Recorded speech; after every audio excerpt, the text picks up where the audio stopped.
तो अध्याय 3 के परमाणु और अणु कक्षा 9वीं का है, एटम्स एंड मॉलिक्यूल्स। आज हम जानेंगे परमाणु क्या होता है।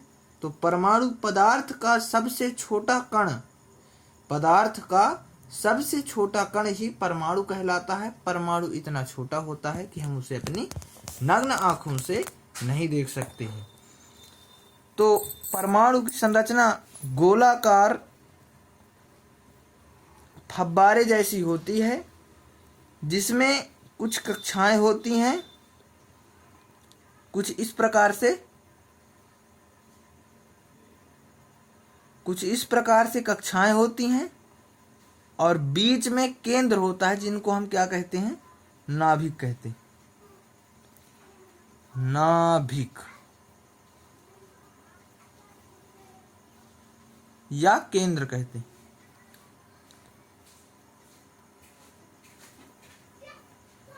ये बाह्य कक्षाएं हैं। वहां कहां पहुंच गए? इनमें इलेक्ट्रॉन होते हैं। ये बाह्य कक्षाएं हैं। इन कक्षाओं को क्या कहते हैं? बाह्य कक्षा। मतलब जो बाहर की ओर होती हैं, ऐसी कक्षाओं को बाह्य कक्षा कहते हैं। बाह्य कक्षाओं में सदैव याद रखिएगा इलेक्ट्रॉन होते हैं और नाभिक में प्रोटॉन और न्यूट्रॉन होते हैं। अब हम जानेंगे कि इलेक्ट्रॉन, प्रोटॉन, न्यूट्रॉन क्या है। तो ये एक प्रकार के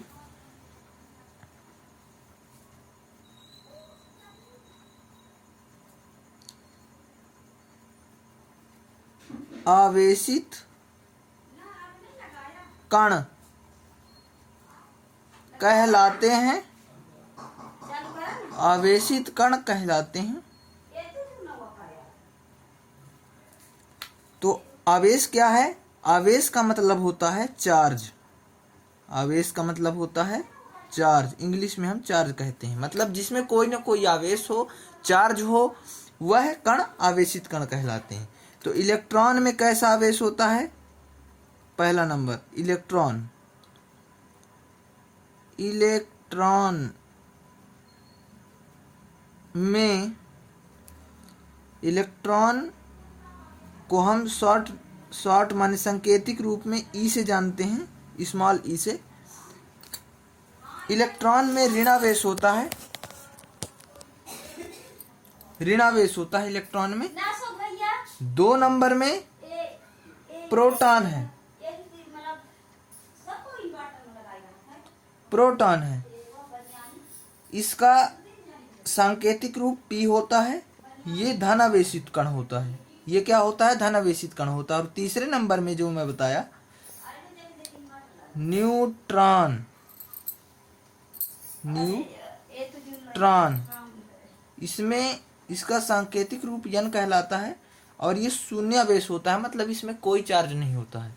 इसमें किसी भी प्रकार का चार्ज नहीं होता है। ये अआवेशित कण कहलाता है। नो चार्ज, इसलिए इसमें N के आगे शून्य लगा देते हैं। तो O कभी मत कहिएगा, ये O नहीं है। N के ऊपर शून्य है कहलाता है, जिसको हम शून्यावेशित कण या नो चार्ज, उदासीन भी कह सकते हैं। उदासीन कण है। ठीक है, इतना आपको समझ में आ गया होगा, यह मैं आपसे आशा करता हूं। अब इसके बाद हम जानेंगे कि परमाणु अपना कार्य कैसे करते हैं या परमाणु किसमें होते हैं। तो प्रत्येक धातु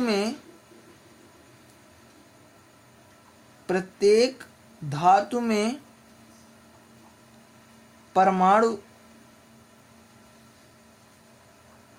परमाणु होते हैं एवं हर एक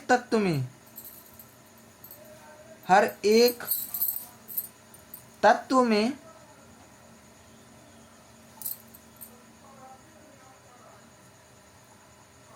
एक ही प्रकार के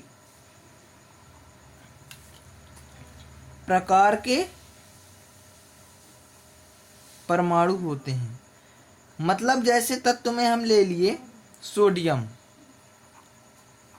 तत्व में हम क्या ले लिए? सोडियम। तो सोडियम में एक ही प्रकार के परमाणु होंगे, अलग अलग नहीं होंगे। यदि सोडियम है तो उसमें सल्फेट है तो सल्फेट के ही पूरे परमाणु होंगे, अलग अलग परमाणु नहीं होंगे। क्लोराइड भी आ जाएगा, फ्लोरीन भी आ जाएगा, फास्फेट भी आ जाएगा। मतलब अगर सोडियम सल्फेट है तो उसमें केवल एक ही प्रकार के परमाणु होंगे, सल्फेट के ही परमाणु होंगे। एक ही प्रकार के परमाणु जिस तत्व में होते हैं वो धातु कहलाता है। यह धातु की गुण है। और अधातु में अलग अलग प्रकार के परमाणु पाए जाते हैं, इसमें और उसमें अलग अलग प्रकार के आवेशित कण भी पाए जाते हैं। तो परमाणु में इलेक्ट्रॉन वितरण का नियम, इलेक्ट्रॉन वितरण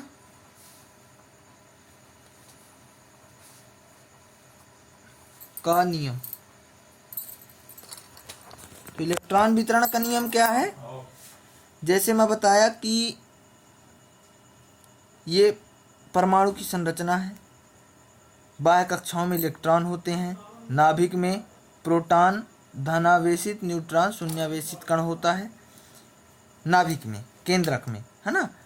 तो जो ये कक्षाएं हैं, बाह्य कक्षाएं, उनमें कौन से क्या गति करते हैं? इलेक्ट्रॉन गति करते हैं। तो इलेक्ट्रॉन गति करते हैं तो हर कक्षा में भाई उसका नियम होता है कि मतलब कितने कक्षा में कितने इलेक्ट्रॉन रहेंगे, इसलिए इलेक्ट्रॉन वितरण का नियम बनाया गया है। ठीक है, इलेक्ट्रॉन वितरण का नियम बनाया गया है। ये बनाया गया है कि पहली कक्षा में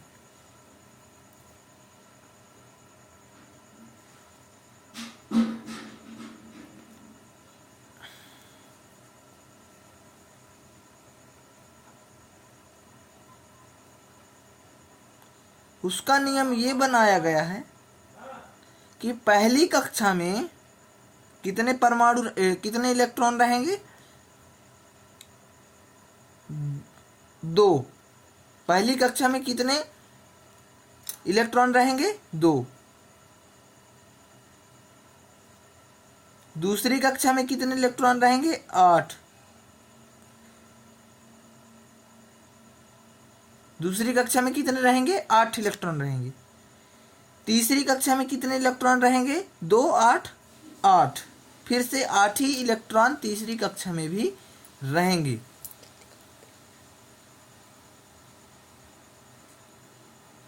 चौथी कक्षा में कितने इलेक्ट्रॉन रहेंगे? 2, 8, 8, 18। 2, 8, 8, 18, 18। पांचवी कक्षा में कितने इलेक्ट्रॉन रहेंगे? 2, 8, 8, 18, 18। फिर से 18 इलेक्ट्रॉन पांचवी कक्षा में भी रहेगा। और छठवीं कक्षा में कितने इलेक्ट्रॉन रहेंगे? तो 2, 8, 8, 18, 18 और हमने क्या पढ़ा है? 32। और सातवीं कक्षा में कितने इलेक्ट्रॉन रहेंगे? तो 2, 8, 8, 18, 18, 32, 32। कुल योग मिलकर आ गया क्या? 118। 118। और हमने क्या पढ़ा है कि कुल तत्वों की संख्या, कुल तत्वों की संख्या कितनी होती है? 118। और प्रत्येक तत्व में या प्रत्येक धातु में कुल कितनी कक्षाएं हो सकती हैं? 7 अधिकतम। और तत्व या धातु के अनुसार उनके इलेक्ट्रॉनों का वितरण प्रत्येक कक्षाओं में हो सकता है। तो 118 तत्व कुल तत्वों की संख्या है और कुल 118 निकल कर आ गया है। बस छोटी सी इंफॉर्मेशन और देंगे जो बहुत लोग मिस कर देते हैं और उसको नहीं समझ पाते हैं। ये इलेक्ट्रॉन वितरण के नियम तक क्लियर हो गया होगा। अब जो है तो हम उदाहरण के लिए ले लेते हैं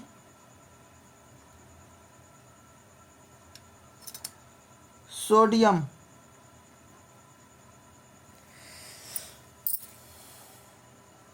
सोडियम का संकेत है Na, परमाणु क्रमांक है 11।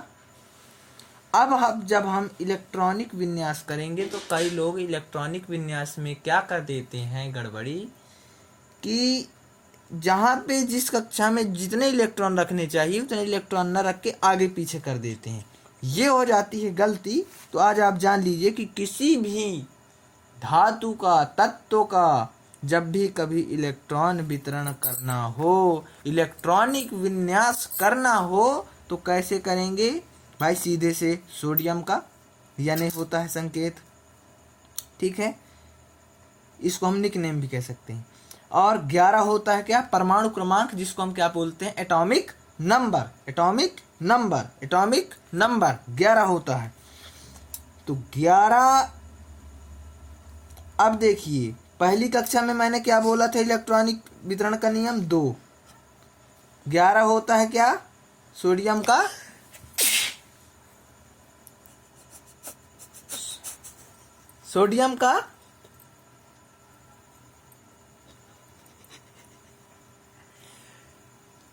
परमाणु क्रमांक। सोडियम का परमाणु क्रमांक 11 होता है।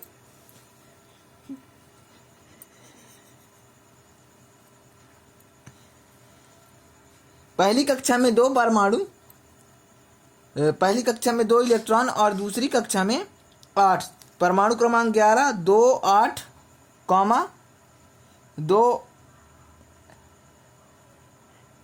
2, 8। और अब क्या बच रहा है? 2, 8, 10 हो गया। और अब हमने क्या कर दिया? 1 बचे कितने? 7। अब जब आप क्या करोगे? इलेक्ट्रॉनिक विन्यास तो हो गया 2, 8, 1 सोडियम का। अब जब आप क्या निकालोगे? संयोजकता। तो संयोजकता में भाई आपके पास 7 बचे। तो चाहे ऐसा होता है 7 बचे, तो चाहे आप 1 दे दो या 7 ले लो। तो करना क्या उचित है? 7 लेना। भाई बहुत लंबा प्रोसेस हो जाएगा। 7 इलेक्ट्रॉन किससे मांगते फिर? किसके पास ढूंढोगे इतने 118 तत्वों में? तो 1 चाहे दे दो उसको, चाहे 7 ले लो। तो क्या करोगे? 1 दे देंगे। और हमने पढ़ा है कि देने वाला क्या होता है? हमेशा धनी होता है। देने वाला क्या होता है? धनी होता है। इसलिए हम 1 इलेक्ट्रॉन इसको दे देंगे तो 1 धन में हो जाएगा। ये इसकी संयोजकता है। ये इसकी संयोजकता है। क्या है? संयोजकता है। ये क्या है? इलेक्ट्रॉनिक विन्यास। इलेक्ट्रॉनिक विन्यास। ये क्या है? परमाणु क्रमांक। परमाणु क्रमांक। और ये क्या है? संकेत यानी निकनेम। और ये क्या है? धातु नाम। क्या है? धातु नाम। धातु नाम क्या है? सोडियम। सोडियम का संकेत Na और परमाणु क्रमांक 11। इलेक्ट्रॉनिक विन्यास किए हमने तो क्या पाया? 2, 8, 1। और जब हम संयोजकता निकाले तो 1 धनी। तो 1 आप क्या समझे? संयोजकता 1 धनी क्यों आया? क्योंकि हमने 1 इलेक्ट्रॉन दान कर दिया। तो देने वाला हमेशा धनी होता है और लेने वाला ऋणी होता है। इसलिए 1 के आगे धन का चिन्ह लग गया तो देने वाला धनी हो गया, इसलिए 1 धन। इतना आपको समझ में आ गया होगा। मैं आपसे आशा करता हूं कि इतना आप लोग सब कुछ समझ चुके होंगे टॉपिक। अब अगले टॉपिक में हम आपको अगले वीडियो में मिलेंगे। यदि आपको इसमें भी कुछ यदि लग रहा हो कि मैं नहीं बता पाया हूं और कुछ छूट रहा है, कुछ समझ में नहीं आया है, तो आप कमेंट में ज़रूर हमें भेजेंगे। तो हम उस आधार पर फिर से हम नया वीडियो अप्लाई करेंगे। तो उस वीडियो के आधार पर हम आपको अच्छे से और ज़्यादा से ज़्यादा समझाने का प्रयास करेंगे और आप समझ सकें, ये हम आपसे आशा करते हैं। और फिर से मैं मिलूँगा आपको ऐसे ही अगली वीडियो में साइंस की। तो कक्षा 9वीं अध्याय 3 परमाणु और अणु की बेसिक मैंने बता दी है। और अभ्यास के लिए यदि आपको लगे कि अभ्यास भी आपको जानना है तो कमेंट बॉक्स में ज़रूर हमें